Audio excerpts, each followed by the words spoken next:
அனைவருக்கும் வணக்கம். இந்த வீடியோ பதிவில் நம்ம என்ன பார்க்குறோம்னு கேட்டிங்கன்னா ஸ்டாட்டிஸ்டிக்கல் குவாலிட்டி கண்ட்ரோல். ஸ்டாட்டிஸ்டிக்ஸில் குவாலிட்டி கண்ட்ரோல்ல இருந்து ஒரு எக்ஸாம்பிள் பார்ப்போம். சரிங்களா? ஸோ கொஸ்டின் என்ன கொடுத்துருக்கோம்? Construct a control chart for defectives for the following data. So sample number 1, 2 up to 10 வரைக்கும் கொடுத்துருக்கோம். சரிங்களா? So number of items inspected, number of defectives கொடுத்துருக்கோம். அது என்ன சார்னா 90 ஐட்டமை செக் பண்ணுறோம். ஸோ 90 ஐட்டம் செக் பண்ணதில் 9 ஐட்டம்ஸ் டிஃபெக்டிவாக இருக்குது. சிமிலர்லி அப் டு 10 ஐட்டம்ஸ் வரைக்கும் கொடுத்துருக்கு. ஸோ கண்ட்ரோல் சார்ட்டு எதுக்கு ஃபைன் பண்ண சொல்கிறோம்? டிஃபெக்டிவ்ஸ் ஃபைன் பண்ண சொல்கிறோம். அப்போ நமக்கு பி சார்ட் பாசிபிள். நமக்கு என்ன சார் பாசிபிள்னா பி சார்ட்டு பாசிபிள். சரிங்களா? ஸோ முதல்ல பி சார்ட்டுக்கான ஃபார்முலா எழுதிருங்க. ஸோ பி சார்ட்டுக்கான அப்பர் கண்ட்ரோல் லிமிட்டும் லோவர் கண்ட்ரோல் லிமிட்டும் எழுதிருங்க. அது என்ன சார்னா, சப்போஸ் அப்பர் கண்ட்ரோல் லிமிட் வேணும்னு ஃபீல் பண்ணீங்கன்னா பி சார்ட்டுக்கானது p bar plus 3 into square root p bar into 1 minus p bar divided by n bar. N கிடையாதுங்க, என் பார். ரொம்ப ரொம்ப கேர்ஃபுல்லாக இருக்கணும். சிமிலர்லி லோவர் கண்ட்ரோல் லிமிட்டோட வேல்யூ வேணும்னு சொன்னால் அதே தான், ப்ளஸுக்கு பதிலாக மைனஸை போடுவோம். So 3 times square root p bar into 1 minus p bar divided by n bar. சரிங்களா? ஓகே, இப்போ முதல்ல என்ன சார் ஃபைன் பண்ணுறதுன்னா பி பார் ஃபைன் பண்ணும். அது எப்படி சார் பி பார் ஃபைன் பண்ணுறது? இப்போ பி பாருக்கான வேல்யூ என்ன சார்னு கேட்டிங்கன்னா number of total number of defectives divided by total number of inspected. எவ்வளோ ஐட்டம்ஸ் நம்ம கால்குலேட் பண்ணணும், அதுல எவ்வளோ ஐட்டம்ஸ் டிஃபெக்டிவ் ஆயிருக்கு.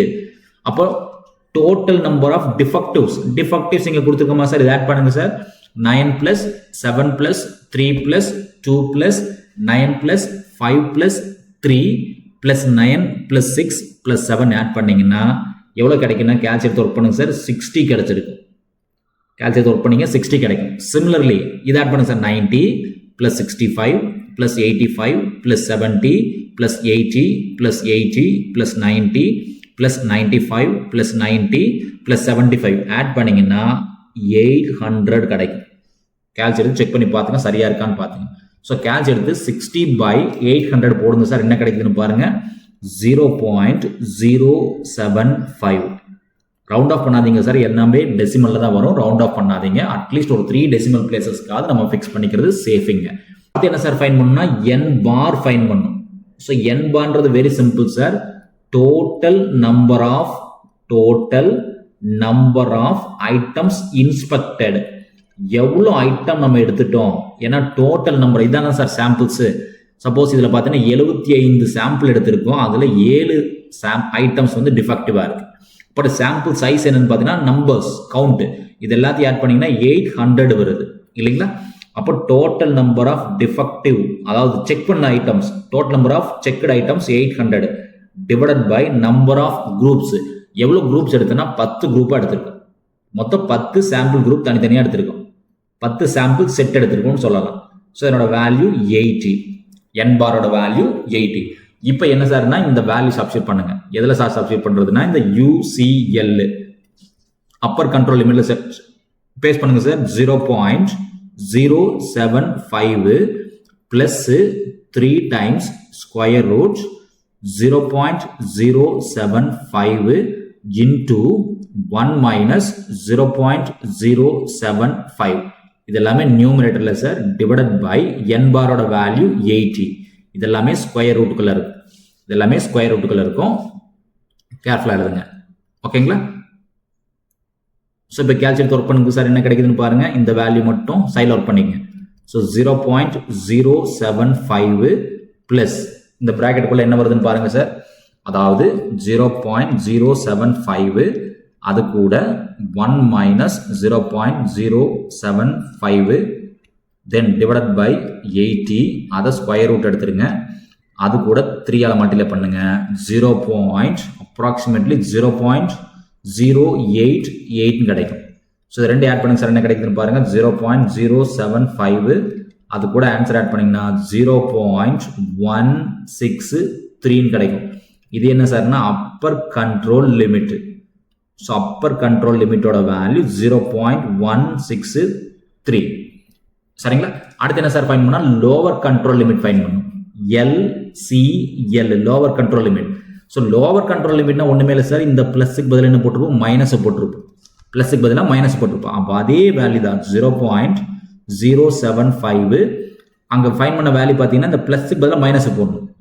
இப்போ 0.088. அப்போ செக் பண்ணி பாருங்க சார் என்ன வருதுன்னு பாருங்க, 0.075 மைனஸ் 0.088 போட்டிங்கன்னா ஆன்சர் வந்து நெகட்டிவ்ல வருது, -0.013. ஸோ நம்ம பார்க்குறது எல்லாமே பார்த்தீங்கன்னா ப்ராபபிலிட்டி பேஸ்டாக பார்த்துட்டு இருக்கோம். ஸோ ப்ராபபிலிட்டின்றதுனால ஆல்வேஸ் பாசிட்டிவாக தான் இருக்கும். No negative values, no negative values, no negative values. சரிங்களா? அப்போ என்ன ஆகுன்னு பாருங்க, நோ நெகட்டிவ்ஸ். அப்போ என்ன ஆகுது, இதனோட வேல்யூ லோவர் கண்ட்ரோல் லிமிட்டை நம்ம 0ன்னு சூஸ் பண்ணிக்கலாம். நெகட்டிவ் வேல்யூ வரக்கூடாது சார், அதனால மேக்ஸிமம் 0 வரைக்கும் நம்ம சூஸ் பண்ணிக்கலாம். 0 தாண்டி தான் இருக்கணும். So upper control limit fine பண்ணிட்டோம், லோவர் கண்ட்ரோல் லிமிட் ஃபைன் பண்ணிட்டோம். இப்போ அப்பர் கண்ட்ரோல் லிமிட் நம்ம ஃபைன் பண்ணிட்டோம் sir, lower control limit fine பண்ணிட்டோம். இப்போ என்ன ஃபைன் பண்ணணும்னு கேட்டீங்கன்னா ப்ரொபோர்ஷன் ஆஃப் டிஃபெக்டிவ் ஃபைன் பண்ணணும். அது என்ன சார் ப்ரொபோர்ஷன் ஆஃப் டிஃபெக்டிவ் அப்படின்னு கேட்டீங்கன்னா, இந்த 9/90 ஃபர்ஸ்ட் டேபிள் பார்த்தீங்கன்னா 9/90, second one 7/65, third one 3/85, then 2/70, 9/80, 5/80, 3/70, 9/95, 6/90, 7/75. இந்த வேல்யூ ஃபைண்ட் பண்ணணும் சார். கேல்குலேட் போடுங்க சார், என்ன வருதுன்னு பாருங்க. 9/90னா 3 டெசிமல் பிளேஸ் ஃபிக்ஸ் பண்ணிக்கலாம் சார், இங்க நம்மளோட கன்வீனியன்ட் தான். சரிங்களா? இப்போ 0.1. செகண்ட் ஒன் 7/65 போட்டிங்கன்னா 0.107 வரும், 107.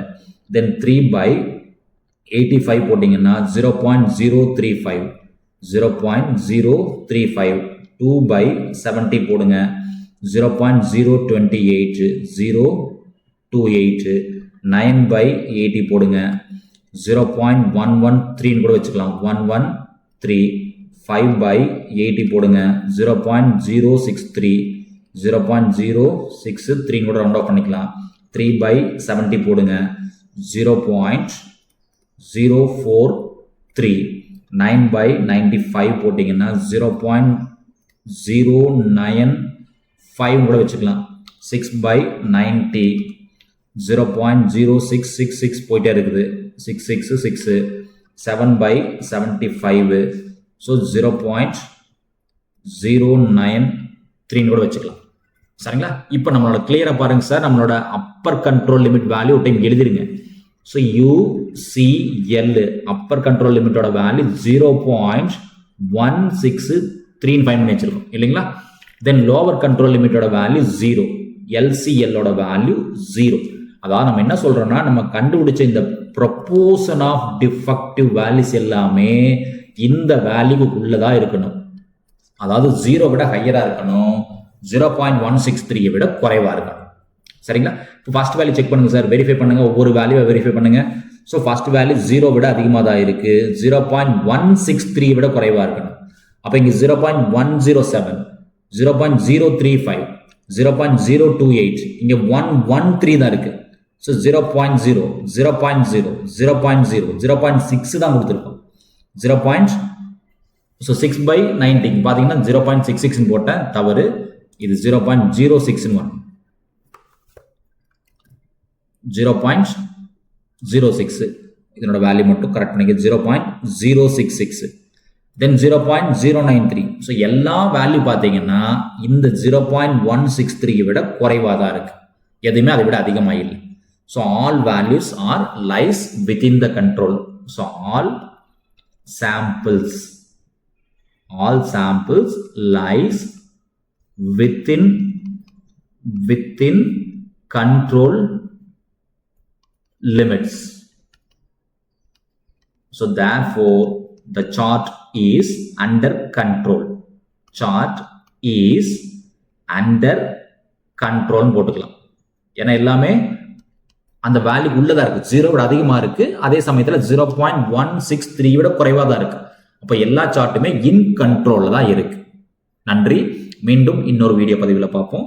இந்த வீடியோ நம்ம கிளாஸ் எடுக்கக்கூடிய இந்த மெத்தட் உங்களுக்கு சாட்டிஸ்ஃபைடா இருந்துச்சுன்னா நம்ம சேனலை லைக் பண்ணுங்க, சப்ஸ்கிரைப் பண்ணுங்க, கமெண்ட்ஸ் பண்ணுங்க, ஃப்ரெண்ட்ஸுக்கு ஷேர் பண்ணுங்க. மீண்டும் இன்னொரு வீடியோ பதிவில் பார்ப்போம். நன்றி.